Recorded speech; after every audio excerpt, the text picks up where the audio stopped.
Valid source? Valid source? We investigate. Valid source? That's a valid source. Hi guys, welcome to Valid Source. Oh. Valid Source? Valid source. Yeah. It is a podcast all about the things that you have thought of most, but have maybe not found the answers to the questions that you have. Yeah, have you seen maybe a post where you're like, this can't be true, and didn't have time to Google it? Well, we did that for you. You were thinking it. We said it. Hi, I'm Harley, and I'm leading today's case. Ooh. And this is Ashley. Hi everyone. Ashley, I have a question for you. What's up? Okay, so imagine you're walking down the street in the clothes that you're wearing today, 100 years ago. Okay, that's not, I can't even imagine it because I know that's not true. Okay, well, I can't, if I were to travel yeah, in time mm-hmm. to 100 years ago, everyone's going to look at me like, what is she wearing? I'd probably even offend people. Probably. Yeah. Okay, now think about 100 years into the future. I'm gonna be looking like confused to people. They're gonna be like, "What is wrong with her?" Probably wouldn't offend, but Probably definitely not. would stick out. Definitely. Mm-hmm. Okay, so today's topic is generational beauty standards in the fashion industry. So, I'm very interested in this. I've always been interested in the fashion industry and kind of where trends come from and things like that. So we're gonna get into it. Let's dive in. All right. We're not here to criticize or defend any types of trends that are out there. No. Some are obviously better than others. I've made fun of Harley though. Definitely made fun of me. Mesh shirts are in right now. Oh, they are. And Ashley does not appreciate the mesh shirt. I also didn't appreciate the pants with a bunch of holes in them. I feel like did we pay full price? This is like what parents say to their children. I know, well, I am a parent, so I have to live up to it. Okay. This is Kita, and this is Brim. They're also joining us on this fashion talk. Oh, Kita probably has a lot of things to add to this conversation about fashion today. She wears a necklace always. All right. So, historically, beauty standards and fashion silhouettes tend to move in sync. We can look at early history, right? Okay. So, in the Renaissance, okay, can you even think of what the Renaissance maybe looked like?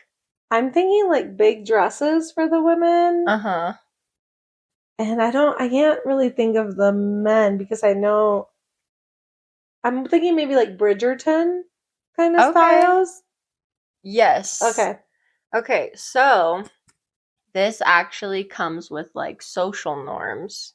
Okay. All right. So fuller bodies were more acceptable back then. It was seen as a sign of wealth because you were able to eat. And you were healthy because you were able to eat. You weren't burdened with famine and all that stuff. Oh, preach. Okay. Clothing was emphasized in volume because they were also trying to bring attention to the fabrics that they were using. Oh. So silks and things like that, they used a lot of because it also showed signs of wealth. Then you go to the 1920s, all right? We're getting into the flapper era of fashion. So a lot less clothing. Okay. Boxier styles. Women were a lot thinner. That's kind of where money was a little bit tighter. That's when a lot of stuff in history was going down with the Great Depression and things like that. So then we don't have silk anymore. We have silk, but it's not used as a symbol of fashion and status. Okay. Yeah. Then 1950s then roll around, right? And we're highlighting the hourglass figure with Marilyn Monroe. Ooh. And we're basically trying to like show off all of our curves, right? Okay. So cinched waists and full skirts.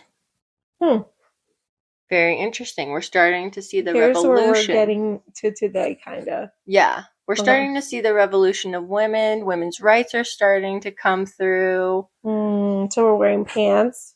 We're wearing pants. We wear the pants. Mm. Also, can I go back a little bit, or are you gonna go back later? Go ahead. Okay, so I'm thinking about, about the 1920s, maybe. That kind of, those dresses. First of all, I know that like not everyone was able to wear them, right? But could you imagine like if you were like, I don't know, like in the rich or statuses and are wearing these dresses? I really think they're beautiful, but that must have sucked. Are you talking about the Renaissance dresses? I think so. Yeah, like the more that. Yeah, during that time, oh my gosh, like the Bridgerton style is what I'm thinking of. It's like every time I look at these girls with them, I'm like, oh my god, how beautiful. Like, I would love to wear one maybe for like an hour or two without heels. Yeah, but you have to think you're being cinched in. Ooh. It brings me back to, did you ever see Pirates of the Caribbean? Like the first one? And they're cinching Elizabeth in and she can't breathe and ends up fainting. Okay, so that's kind of like... That's crazy, though, that we had to wear all of this stuff. And yeah, and then, like, what were the men doing? They clearly weren't too concerned. No. All right. They're about the same now, too. Like, just pants and a shirt. You know what I didn't dive into that I kind of wish I had? The, like, revolution of, like, men, because men started wigs, right? Oh, that's interesting. Okay. Yeah, and like high heels, men started wearing high heels before women did. So maybe that'll be like another episode. That's pretty cool. I like that. Yeah, that should be. And makeup. That's interesting. Who started? I think men started wearing makeup. That would be as like powder. Well. I'm not sure. I will have. Is that a valid source? If you look at, definitely not a valid source. But like if you look at like George Washington kind of pictures, doesn't it look like he has blush? Yes. And maybe even powder? Honestly, maybe it's to symbolize like health, like and stuff. I don't know. I'm not sure. But that is a good thing to maybe look into. And then how did it switch? Like that would be really interesting to find out too. Like how did we go from, okay, you guys are wearing the wigs and the heels, and now it's like, let's have women do this instead. Yeah.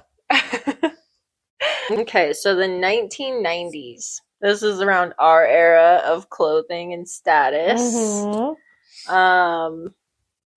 We started to favorite minimalistic, extreme thinness. This is kind of relating back to America's Next Top Model. I was thinking that right now. Where heroin chic was the look. Okay. So you want to be very thin, and then like runway was taking off. All of the fashion industry was kind of focusing their efforts on the thin models. Nothing was above a size 2. And I don't think back in the day, I don't think I ever realized how skinny that was. I did, because I was, as a child, not even that size. I don't think it ever hit me like it did when I saw those documentaries. When I saw the documentaries, I was like, whoa! But back in the day, I don't think I ever had a feeling like that about that. It just felt like that's the standard and that's what it has to be. The pattern is consistent, right? Fashion doesn't just decorate our body, it defines our bodies and what we like to emphasize. Okay. So, what does society value and what do the trends reflect? What? Boobs. Okay, so there was a definite time where boobs were emphasized. Free the nipple. No, I'm kidding. Okay, well that came later. I know, but I'm thinking like, because you said Marilyn Monroe, and she was very, Yeah. There are boobs. Yeah. She had the Okay. hourglass Yeah. figure. But that does also bring up a good point. Plastic surgery came into play at some point, right? Mhm. And then boobs were the main focus for a while. Okay. Now we're starting in this generation to see a lot of filler in the face, lots of lip injections, cheek injections, booty implants. The shift kind of So it's changed. not Kim Kardashian's fault. Or is that about the same It's time? kind of, I mean, I think the Kardashians had a huge influence. Okay.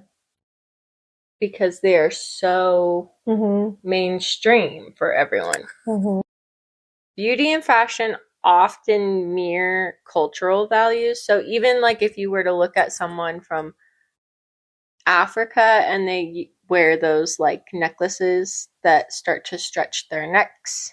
Oh, okay. I didn't know that's what it was for. Oh, really? Yeah, I didn't. You know how they stack those like gold? Yeah, I've seen like it's like a roll of like like a chain kind of, but it's like rows and rows. So they're stretching their necks. They're stretching their necks. Oh. And then don't quote me on that might make me look confident. Like if I had a. I think it causes more problems. Oh, okay, never mind. But wouldn't that like? Could you imagine just having like? Yeah. That kind of posture. Yeah. Okay. That would be rough, I think. But they're also in like ancient Egypt times, they were like flattening head. This is not a valid source. Okay, not a valid source, but allegedly. Allegedly, there were some cultures that would elongate their heads. Okay.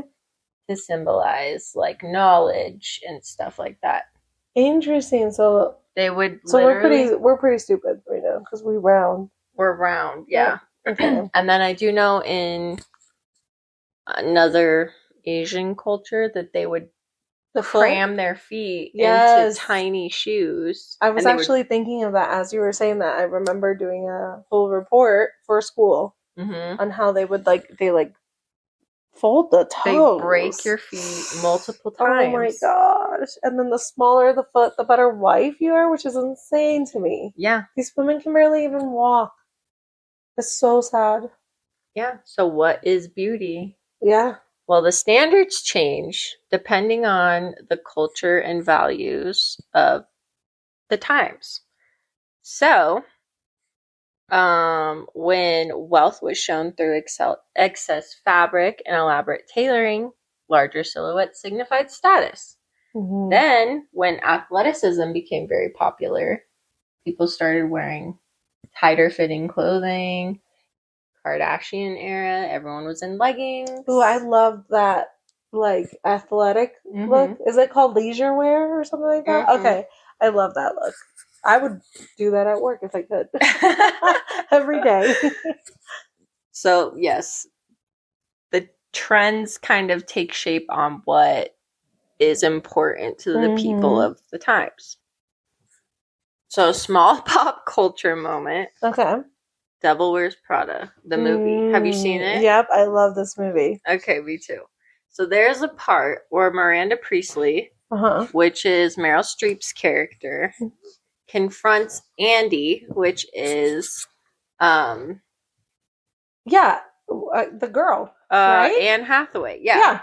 Anne Hathaway, if you haven't seen this movie, is kind of not very fashion forward in a very fashion forward industry and she's learning the ropes. Okay, so can I ask you a off the topic kind of topic question? Okay. Have you seen Ugly Betty? No, but is it the same? It's not the same, but she's definitely going into like a fashion world as like she wants to be like a writer, I think, for a magazine, and it's a fashion magazine. So they give her the job, and I think it's really sad because I think it's like a bet kind of thing that they do.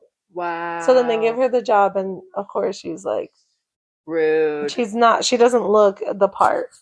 Okay. And she never addresses that until like the very end. So it's very interesting. Interesting. She gets bullied quite a bit.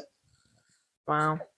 Miranda Priestley goes to Andy because Andy kind of scoffs at this belt. Okay. They are trying to decide between two belts, and they're both this color. They look identical to Andy. They're not identical. Okay. Miranda is like, oh, so you think that this frumpy cerulean sweater that you're wearing is your choice. Oh. It's not. Miranda Priestley goes into this long story kind of about like how at one point the fashion designers were looking at cerulean, the color blue. Okay. And it became very high fashion. And so it was on the runways, and it went from the runways to magazines, and then it went from magazines to stores, and then department stores, and then it came into a clearance rack where Andy found it. So there were already people doing what Miranda was doing for her to get to choose the sweater. Yes. Okay, that makes sense. So it all trickles down. I don't remember this part, but yeah, this makes sense. Yeah. So the point is just, it's not just about fashion. It's about how trends are constructed and how most of us participate them without even realizing it. So beauty standards often follow this because they are often looked at in the fashion industry. And then it trickles down. The heroin chic came from the fashion industry. And this is the legit name? That's what it is called. Wow, okay. Is it correct? No, it sounds rough. It's rough. I agree. Was it called that back then? Or do we call it that now? I think we call it that now. I don't think it's always been necessarily considered that. Okay. It's not a very nice name. But we can even look at it from like low rise to high rise jeans. Now we're starting to see in 2026 the re-emergence of low-waisted jeans, right? Yeah.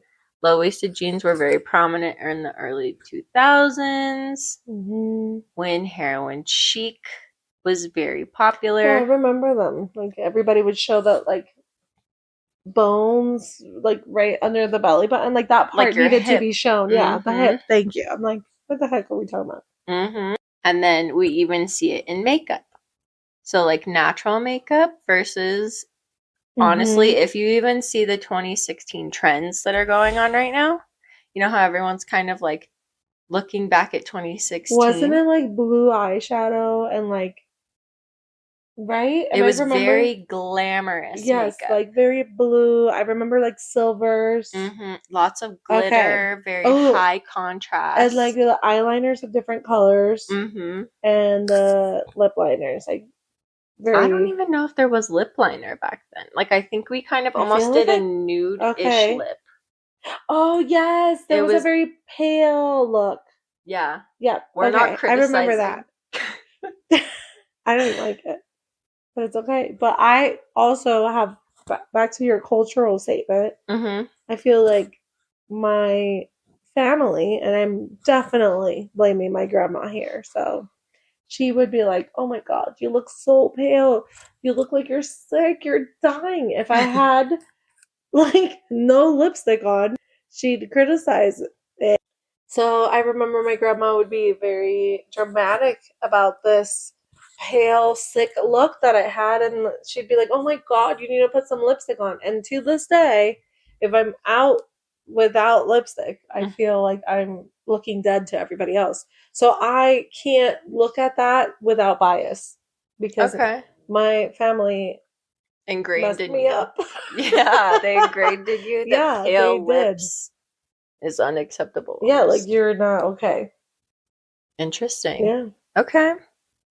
Honestly, my makeup has kind of remained the same, I think, throughout the generations.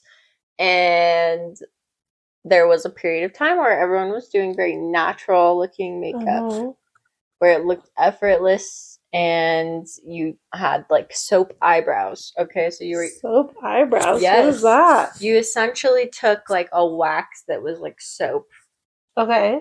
and you would brush your eyebrows up. Okay. I was born in 1995, and I grew up in the early 2000s. Okay. Thin eyebrows were very popular. Yes. Yep. So growing up then, I overplucked my eyebrows. Oh, same. My eyebrows do not grow back. Me neither. So I have only partial eyebrows unless I color them in. So the soap eyebrow look was not going to work for me. Natural looking eyebrows don't work. But or you could get them tattooed. Which is also another trend. Let me know if you want to market these, okay? I could use some too because I really only have like half of my eyebrow. So half of my eyebrow won't grow either. Mm-hmm. And I would say, like, I remember it was very popular to have like a thin line. Like, the thinner the better. And I was definitely in that trend.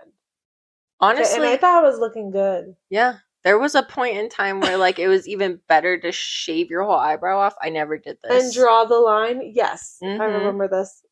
I would never do that, but that was a trend. Yeah. I like my eyebrows this way. I like them a little bit more full. Yeah. I personally think we can attribute a lot of these trends to the Kardashians. Really? If we look at it, okay? Okay. When they got popular back in the day, let's just bring it back to when Kim Kardashian came out with her sex tape, okay? It was leaked. Allegedly. I was going to say not optional. Allegedly. Yeah, allegedly leaked. The fashion that she started with was very prominent to the time. Very glamorous looking makeup, big hair. Mm-hmm. Like the blue eyeshadow again. Mm-hmm. Mm-hmm. And then as we started to see her sisters get popularized, specifically Kylie, we can watch the evolution of like the makeup trends. Yep. We went from baking our makeup, which essentially is like putting powder under your eyes and letting it bake, right? Yep, I remember. Mm-hmm. And having crazy contour, to minimalistic makeup and very nude colors in our fashion. But who switched? Like, I wonder who switched this. Like, how did... I think because we're seeing the different generations, I think Kylie made the biggest impact on, like, transitioning it to the more natural. That girl made it look natural. Do we know if it's natural? I think we know it's not. I think we know it's not, but the effortless look is definitely she definitely has there. that look. But now we're starting to see the reemergence of like more eyeshadow, more eyeliner. We're bringing it back almost to 2016 because of social media and the reemergence of the hashtag 2016. Oh, okay. I'm definitely not in this. This is not my feed because I have not seen anything about this. You haven't seen anything about 2016 Nothing popping up? Nothing. Girl, now you're going to. I get the weird ones. Okay. Isn't that funny? You have a lot of like business stuff. I have a lot of like motivational ones. Yeah, that's not me. I like that. I like that you could do anything if you just think about it. But that's okay. There's a market for everything. Yeah, seriously. Okay, so we've kind of dived into just the expectations of what fashion can look like in a workplace, right? And how your opinions on what's acceptable versus my opinions are acceptable. We've had disagreements. I don't think.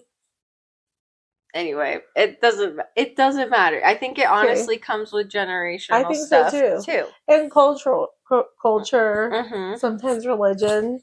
Yeah. But often appearance has been linked to opportunity.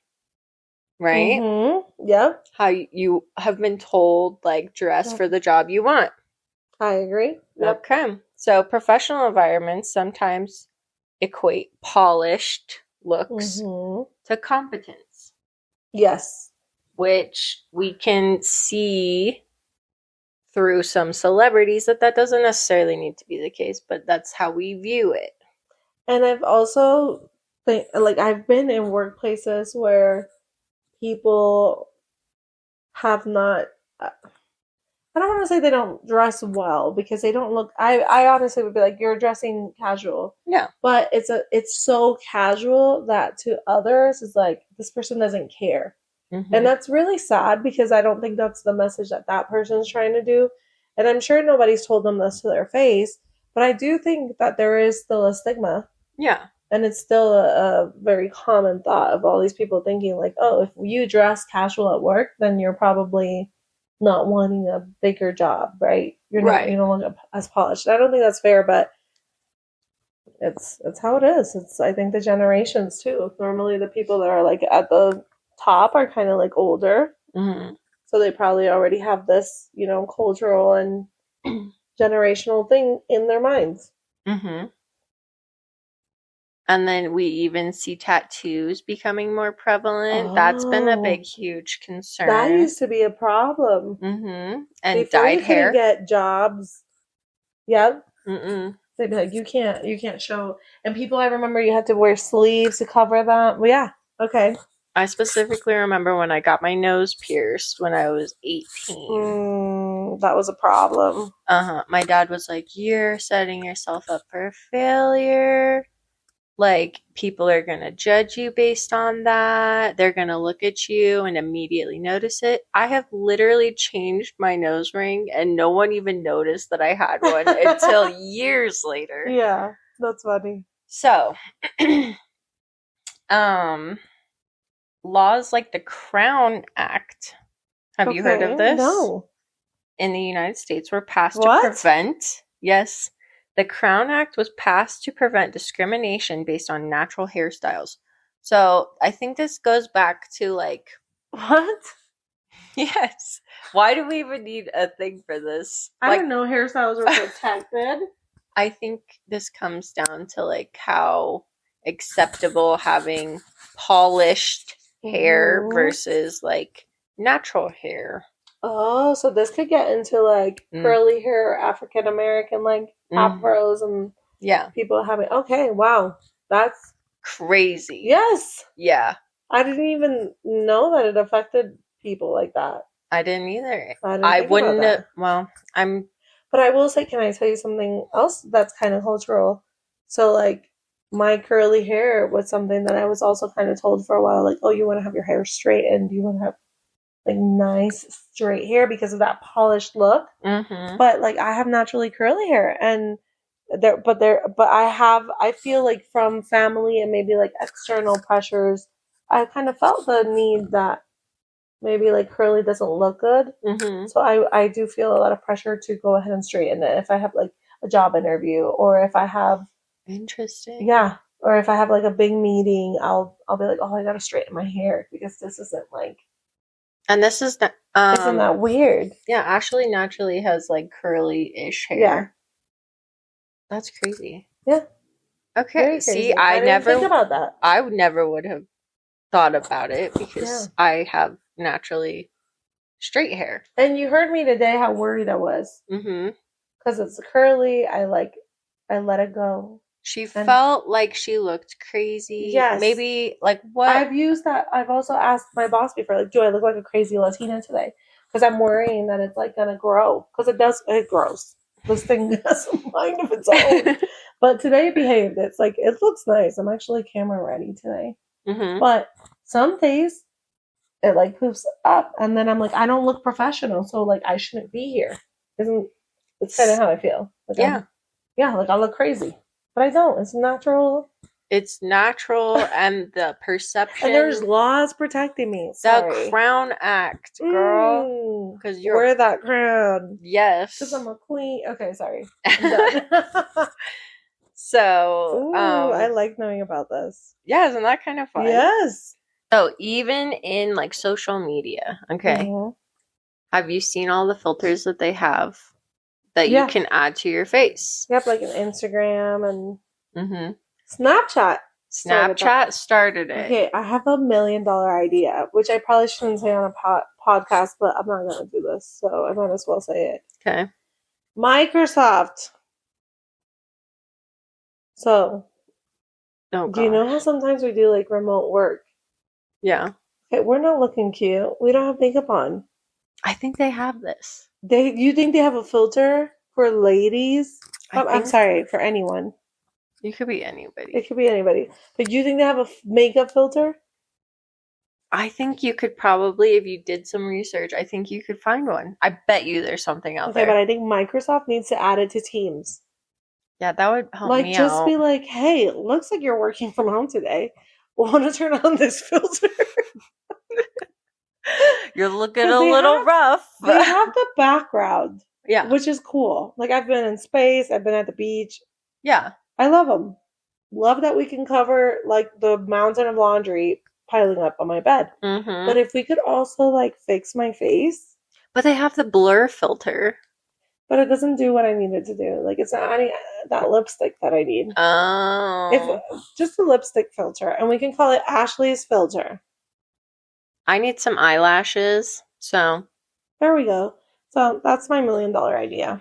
Okay. So if anyone from Microsoft is listening, Get on that, take please. it, man, and give me a little cut. I don't need it all. I'm not greedy. I'll take a few bucks. Take me out to lunch. A few bucks. Yeah. Some burrito tacos. Mm. Okay. So, but like with Snapchat filters, you can definitely see the evolution of like what we find acceptable, right? Mm-hmm. Big eyeballs, Oh yeah, the bigger. huge lips. I didn't need that filter. I needed a little bit. On the top lip. And then like the really thin nose. That's what we're Mhm. starting to see in like all of the procedures people are getting but done. wouldn't it suck? Okay, so you do a procedure, get it very thinned, and then like times change, and then like the thinner is no longer cute, and now Yep. we want them thick. Like This happens time and time again, just like all the people who were that getting makes all of sense. the breast augmentation, oh, and then they got them taken out. because okay, Health there was also reasons. the health stuff, yeah, which was crazy because I don't think they even knew what they were putting in their bodies. They didn't. That's I insane. heard something. I don't know.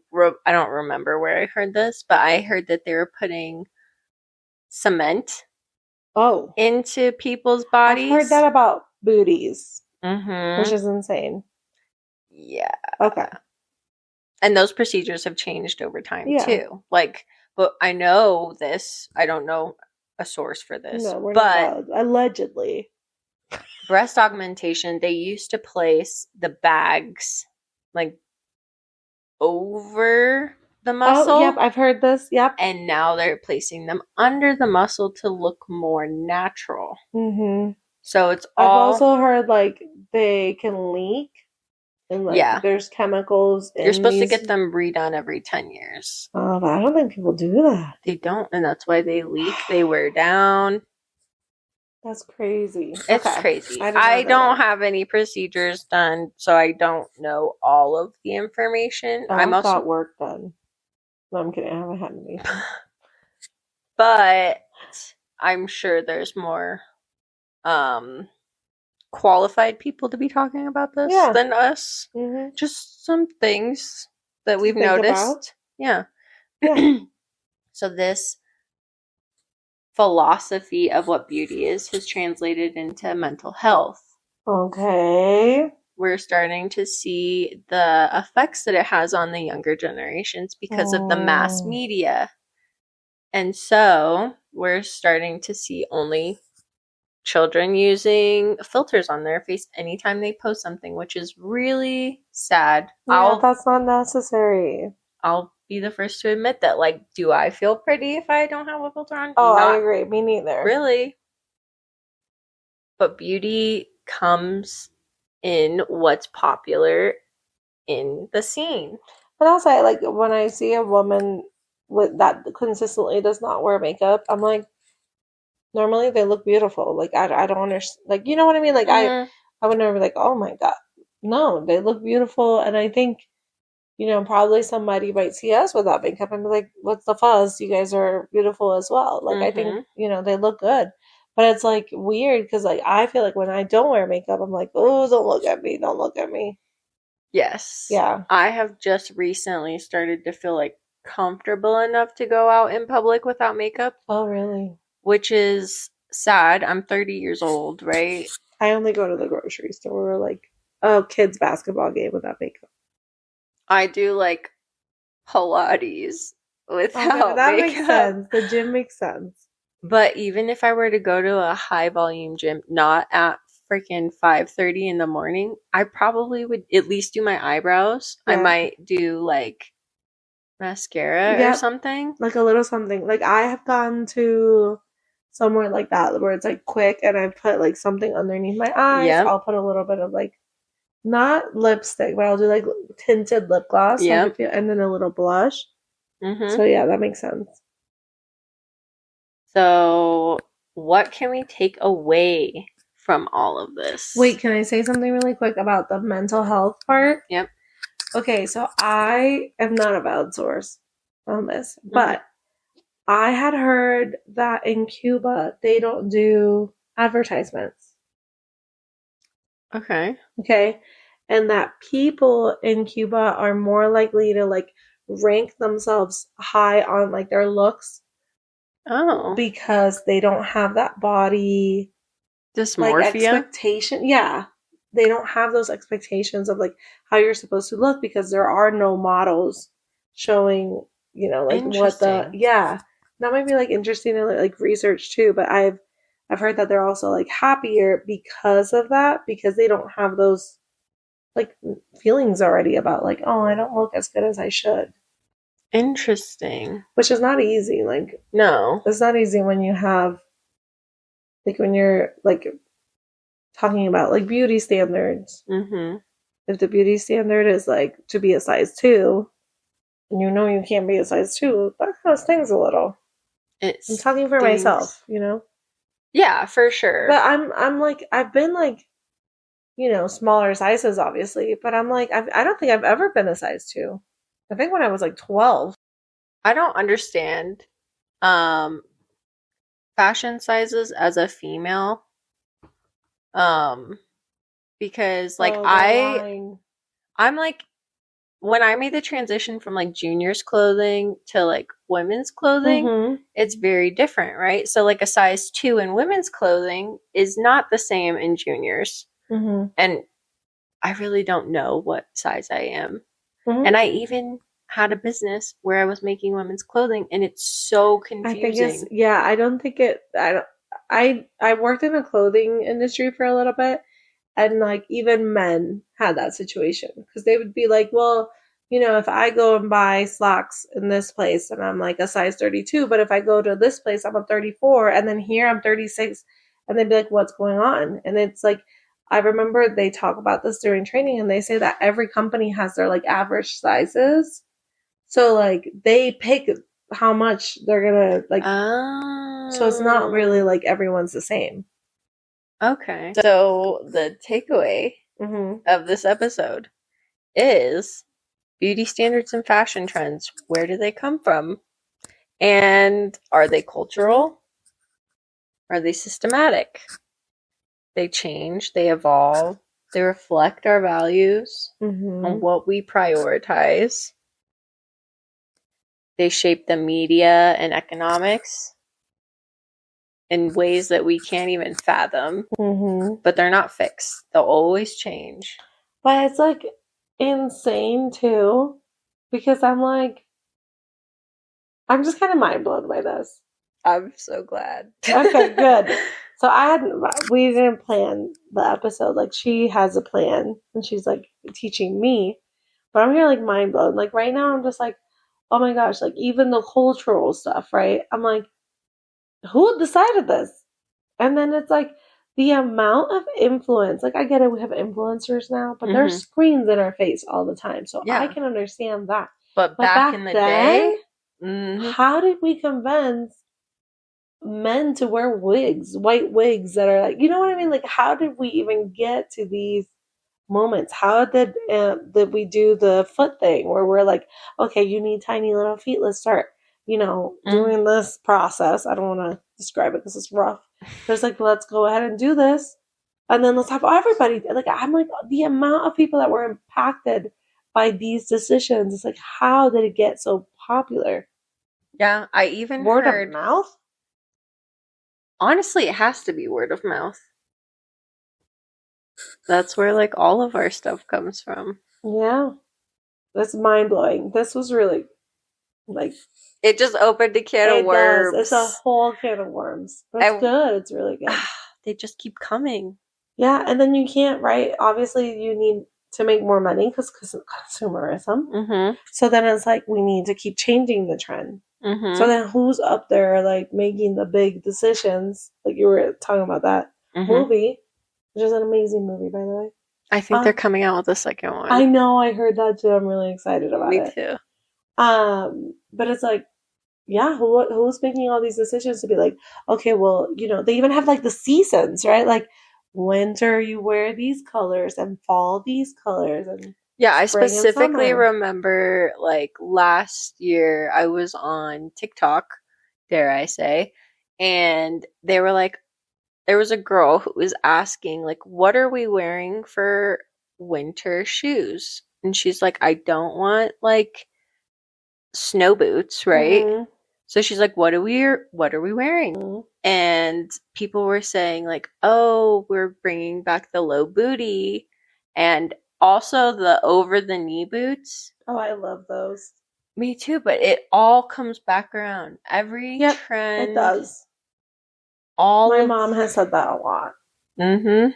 Just like, this isn't original. This is like a rabbit hole. Mm-hmm. It can go on forever. Wow. Yeah, hopefully you learned something. I did. I learned too many things.